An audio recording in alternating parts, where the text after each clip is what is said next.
হবে। সুবহান। অর্থাৎ 499 কোটি ফেরেশতা একত্রিত হয়ে একযোগে শরীরের সমস্ত শক্তি নিয়োগ করে জাহান্নামের লাগাম ধরে জাহান্নামকে টেনে হিচড়ে হাসরের ময়দানে উপস্থিত করবেন। সুবহানাল্লাহ।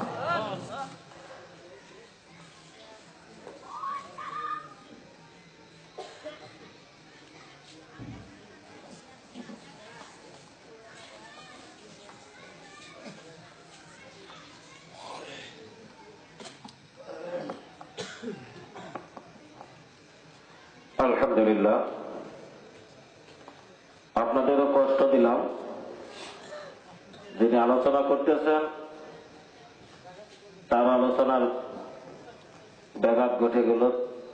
যা হোক, আপনাদের সামনে শুধু পরিচিত 1 মিনিট কথা বলবেন। আপনারা তাকে সবাই চেনেন, জনাব মোহাম্মদ আবুল হোসেন আবু, পুলিশ অফিসার টাঙ্গাইল। তাকে তার পরিচিত এবং 1 মিনিট কথা বলার জন্য অনুরোধ করছি। ময়দানে নিয়ে আসবেন। আবার আল্লাহ নবী সাল্লাল্লাহু আলাইহি ওয়াসাল্লাম নিজেই বলছেন, জাহান্নামকে আল্লাহ পাক রব্বুল আলামিন জাহান্নামের জায়গা মাকানিন বাঈদিন সাবিউলাহা তাগায়্যুদান ওয়া যাফীরা। আল্লাহ পাক রব্বুল আলামিন বললেন, ইযা রাআতুহুম মিন মাকানিন বাঈদিন সামিউলাহা তাগায়্যুদান ওয়া যাফীরা। ও দুনিয়ার মানুষেরা, তোমরা শোনো, ইযা রাআতুহুম মিন মাকানিন বাঈদিন সামিউলাহা তাগায়্যুদান ওয়া যাফীরা। দূর থেকে যখন জাহান্নাম তার অধিবাসীদেরকে আসতে দেখবে, জাহান্নাম যখন দূর থেকে তার অধিবাসীদেরকে আসতে দেখবে, তখন তারা শুনতে পারবে জাহান্নামের ক্রুদ্ধ গর্জন এবং চিৎকার। তখন তারা কি শুনতে পাবে? জাহান্নামের ক্রুদ্ধ গর্জন এবং চিৎকার শুনতে পারবে। জাহান্নাম তাদেরকে দেখা মাত্রই এতটা রাগান্বিত হয়ে যাবে, এমন ভাবে সে গর্জন করতে থাকবে, চিৎকার করতে থাকবে। তার চিৎকারের কারণে, গর্জনের কারণে গোটা হাসরের ময়দান থরথর করে কাঁপতে থাকবে। বলেন সুবহান। আল্লাহ নবী সাল্লাল্লাহু আলাইহি ওয়াসাল্লাম বললেন, জাহান্নাম যখন গর্জন করা আরম্ভ করবে, তার গর্জন এত ভয়াবহ হবে, তার গর্জন এত নির্মম যন্ত্রণাদায়ক হবে, তার গর্জনের ভয়াবহতার কারণে কোন নবী রাসূল পর্যন্ত দাঁড়িয়ে থাকতে সক্ষম হবেন না। কেউ দাঁড়িয়ে থাকতে পারবে না। এত দূরে জাহান্নাম গর্জন করবে, জাহান্নাম চিৎকার করবে। যেহেতু জাহান্নাম দেখবে, বোঝা গেল জাহান্নামের কি আছে? কথা বলে চোখ আছে। যেহেতু জাহান্নাম চিৎকার করবে, বোঝা গেল জাহান্নামের একখানা মুখও।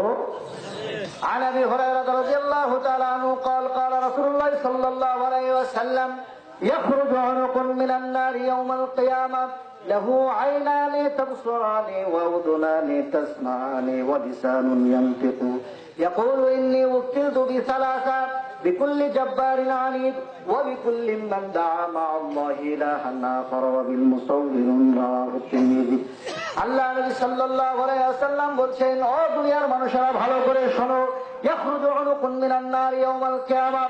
কাল কিয়ামতের দিন জাহান্নামের ভেতর থেকে একটা কল্লা বের হয়ে যাবে, জাহান্নামের ভেতর থেকে একটা গর্দান বের হয়ে যাবে। উনুক বলা হয় এইটুকু, উনুক বলা হয় এইটুকু। আল্লাহ নবী বললেন, জাহান্নামের ভিতর থেকে একটা অনুক বের হয়ে যাবে, একটা গর্দান বের হয়ে যাবে, একটা কল্লা বের হয়ে যাবে। লাহু আইনানে তাবসরানে, তার মধ্যে 2টা চক্ষু থাকবে যা দিয়ে সে দেখতে পারবে। ওয়া উযুনানে তাসমানে, 2টা কান থাকবে যে কান দিয়ে সে সব শুনতে পারবে। ওয়া লিসানুন ইয়ানতিকু, একখানা মুখ থাকবে সেই মুখ দিয়ে কথা বলতে পারবে। ইয়াকুলু, আল্লাহ নবী বললেন, জাহান্নাম সেদিন ঘোষণা করবে, ইন্নী উকিলতু বিসালাসা, 3 শ্রেণীর মানুষ রূপী শয়তানদেরকে শাস্তি দেওয়ার জন্য আল্লাহ আমাকে তৈরি করেছে। কয় শ্রেণী? 3 শ্রেণীর মানুষদেরকে শাস্তি দেওয়ার জন্য আল্লাহ আমাকে তৈরি করেছেন। প্রথম শ্রেণীর লোক হলো বিকুল্লি জব্বারিন আনিদ, ওই সমস্ত মানুষ, যে সমস্ত মানুষগুলো আল্লাহ রাব্বুল আলামিনের সঙ্গে অহংকার পোষণ করে। যারা অহংকারী, যারা স্বৈরাচারী, অহংকার করে, এদেরকে আল্লাহ কখনো পছন্দ করে না। আল্লাহ নিজে বলছেন, আল ইজ্জাতু ইজারি ওয়াল কিবরিয়াউ রিদাই ফামান ইউনাজিউনি আযাবতাহু। দুনিয়ার মানুষেরা শোনো,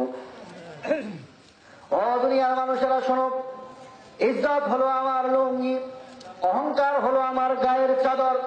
যেই ব্যক্তি অহংকার করলো সেজন্য আমার গায়ের চাদর ধরে টান মারলো, আর যে ব্যক্তি আমার গায়ের চাদর ধরে টান মারবে আমি আল্লাহ পাক রব্বুল আলামিন অবশ্যই তাকে জাহান্নামে নিক্ষেপ করব।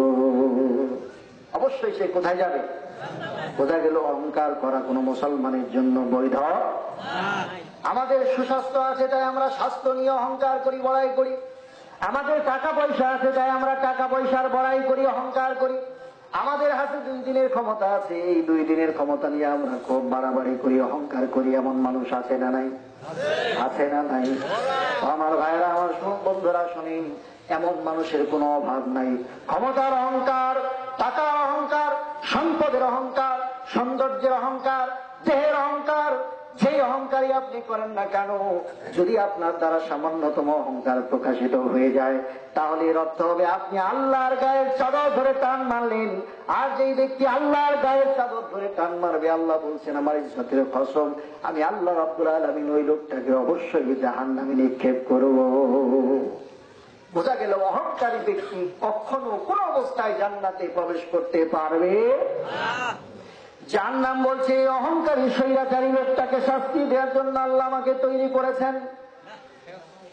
2 নম্বর, আল্লাহ নবী সাল্লাল্লাহু আলাইহি ওয়াসাল্লাম ঘোষণা করলেন ওয়া বিকুল্লি মান দাআ মা'আল্লাহি ইলাহান আখার।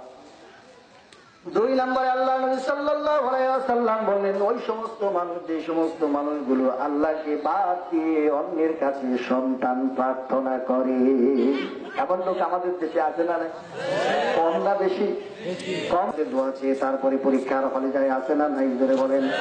এমন অনেক হাজার লক্ষ মা আছে যে সমস্ত মায়েদের সন্তান হয় না বলে ওই সমস্ত মায়েরা কবরে যায়, ওই সমস্ত কবরে যে মাজারে যে তারা মাজার পূজা করে, ওই সমস্ত কবরে যে তারা সেজদা দেয়, কবরে ওই মৃত ব্যক্তির কাছে সন্তান প্রার্থনা করে, এমনকি তাদের লজ্জাস্থান পর্যন্ত ওই কবরের উপর ঘর্ষণ করে সন্তান হওয়ার আশায়। ধরে বলেন নাউযুবিল্লাহ। এরকমের আকীদা নিয়ে কি বেহেশতে যাওয়া সম্ভব? ধরে বলেন সম্ভব না। আমার ভাইরা, এরকম আকীদা পোষণ করা লোক আমাদের দেশে অভাব নেই। বন্ধুরা আমার, ভালো করে খেয়াল করেন যে আল্লাহ রাসূল সাল্লাল্লাহু আলাইহি ওয়াসাল্লাম বললেন ওয়া বিকুল্লি মান দাআ মা'আল্লাহি ইলাহান আখার। ওই সমস্ত মানুষ, যে সমস্ত মানুষগুলো আল্লাহকে বাদ দিয়ে অন্যের কাছে সন্তান প্রার্থনা করে, অন্যের কাছে ভাগ্যের ভালো মন্দ চায়, এই সমস্ত শয়তানদেরকে শাস্তি দেওয়ার জন্য আল্লাহ আমাকে পাঠিয়েছেন, আল্লাহ আমাকে সৃষ্টি করেছেন।